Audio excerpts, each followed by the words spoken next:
Hello everybody and welcome back. So now that we have cooked off, roasted off our beautiful butternut squash, I'm going to show you guys how to make butternut squash soup. So I'm starting with something that I call the strange bedfellows. I know it's a weird name, but this is olive oil with, it's about 2 tablespoons of olive oil with a tablespoon of butter. Obviously if you're vegan, just use olive oil. It'll have the same effect, but I'm not going to use the stock in this soup. I'm just going to use the ingredients I'm starting with. This soup is the kind of soup that you can make your own very easily. You can use chicken stock. You can use vegetable stock. You can use just butter, no olive oil. You can use olive oil. You can use olive oil on butter. You can use savory spices to make it more savory. You can use sweeter spices like nutmeg to give it a more sweet taste. It's an ever-evolving recipe, and the great thing about it is it's really just based on whatever you have. So I'm going to be using about 1 onion, actually a little bit less. That onion was a medium-sized onion, but it was a little big because this isn't that much squash. So in the onion, I'm putting the onion into the butter and the olive oil mixture. I'm adding some salt. And that's about it for the salt. That's all I'm going to add at this point. I'm going to let these brown a little bit. Ever so slightly. To them, I'm also going to add some cracked black pepper.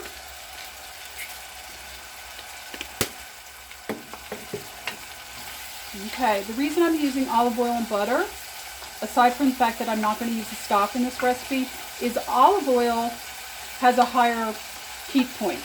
When you use butter, it gives a great flavor unless you burn it, and it burns very easily.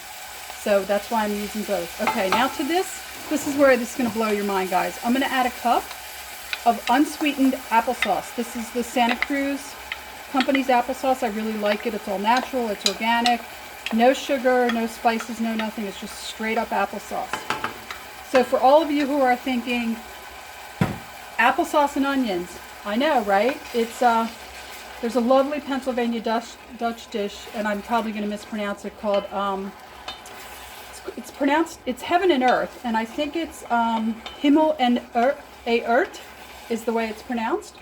But it is this lovely concoction of like apples and turnips and apples and all kinds of other rutabagas, all these strange things. And it's really yummy and it's really weird, but it's kind of delicious too. I encourage you to try it. And then to that, I'm going to add my beautiful butternut squash and all of its juices. And give everything a nice mix. I'm going to turn the heat down on the electric oven that I hate. Let these guys all get in there. Now, I want a really thick soup. So I'm going to be using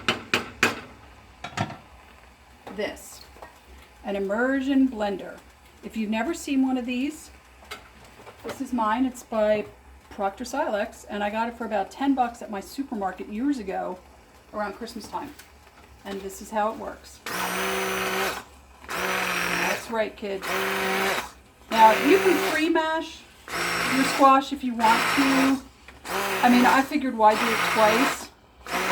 I want a really thick, creamy soup. That's why I'm doing this. The only thing I'm going to add to this is I am going to add a little water, because this is going to be like, it's going to be like applesauce if I don't add water.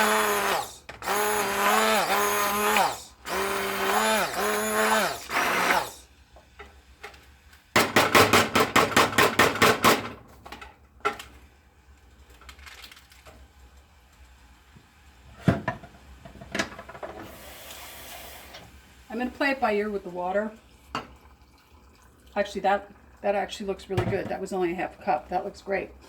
I'm going to mash it some more. Now, I'm going to garnish this with nori. And I have right here this really lovely pre-toasted nori that you can get. It's a nori snack, but it's pre-toasted, it's a little salted, and with something that's really sweet like this, it's going to be absolutely perfect. I also, you can see back here, hold on, let's give this a rest and I'll show it to you guys. So this is what our soup is looking like. I might add a little bit more water, I'm not really sure. But over here, I toasted off the leftover pumpkin seeds. So I'm going to be garnishing this soup with the pumpkin seeds and with the nori snack to get kind of a complementary flavor where you have the salty with the sweet, and the tamari will really help out with that. And then because this is so creamy, having some crunch from the seeds will be absolutely fabulous. So guys, that's pretty much it. I'm going to keep blending this.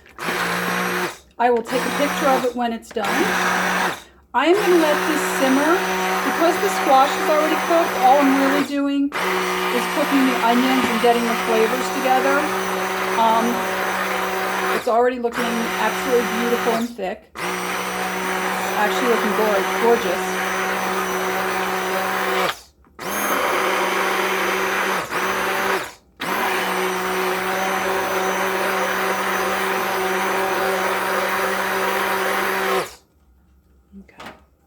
And actually,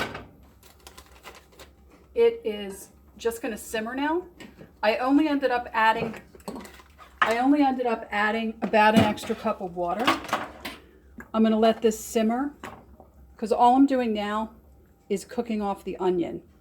But can you guys see how beautiful and creamy this is? Look at that color. And it's going to taste delicious. So I will give you guys an update. I'll take a picture of this garnish when it's done, and I'll put the recipe up next to the video. And I will see you guys soon.